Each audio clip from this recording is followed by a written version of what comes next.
वहीं आपातकाल की 50वीं बरसी के मौके पर बीजेपी संविधान हत्या दिवस मना रही है।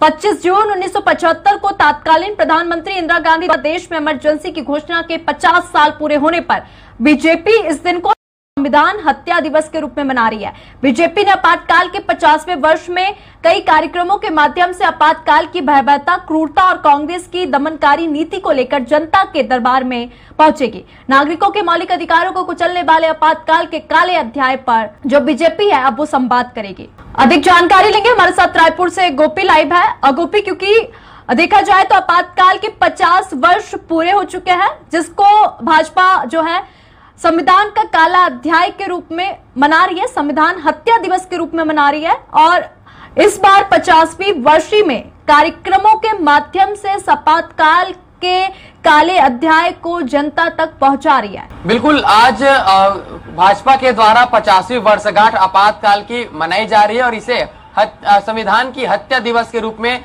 इसे मनाया जा रहा है। इसके लेकर कई सारे आयोजन किए गए और इस विषय को लेकर जन जन तक पहुंचने की कोशिश हर साल भारतीय जनता पार्टी करती रही है, क्योंकि जनसंघ के समय में कई ऐसे सैकड़ों और हजारों नेता थे जिन्हें जेल में डाला गया था, मानव अधिकार जो है वो खत्म कर दिए गए थे और इसे लेकर कई विशेषज्ञ जो है वो लगातार कहते रहे कि जिस तरीके से उस समय की स्थितियां थी, जो परिस्थितियां थी, तो विशेषज्ञों के अनुसार कहा जाता है कि इन्हें बताने के लिए ही भारतीय जनता पार्टी जो है वो इस तरीके का कार्यक्रम चलाती है। हालांकि लगातार कांग्रेस जो है वो उनका कहना है कि आपातकाल के समय से भी बदतर स्थिति वर्तमान में है। इस तरह के आरोप लगातार वो लगाती रही है कांग्रेस भाजपा पर और इसे भारतीय जनता पार्टी हर बार डिनाई करते रही है। इस पर अजय चंद्राकर जो वरिष्ठ विधायक है उनका ही बयान सामने आया। उन्होंने कहा है कि जो 1984 का सिख दंगा था और आपातकाल था, ये कांग्रेस के ताज के नगीने हैं। उन्होंने इस तरह के बयान दिया है कि जो कांग्रेस ने ताज पहने हैं उनके ये नगीने हैं और इसे भुलाया नहीं जा सकता है। और इस तरीके के उन्होंने बयान दिया है कि कहा है कि कांग्रेस के डीएनए में ही लोकतंत्र की हत्या है।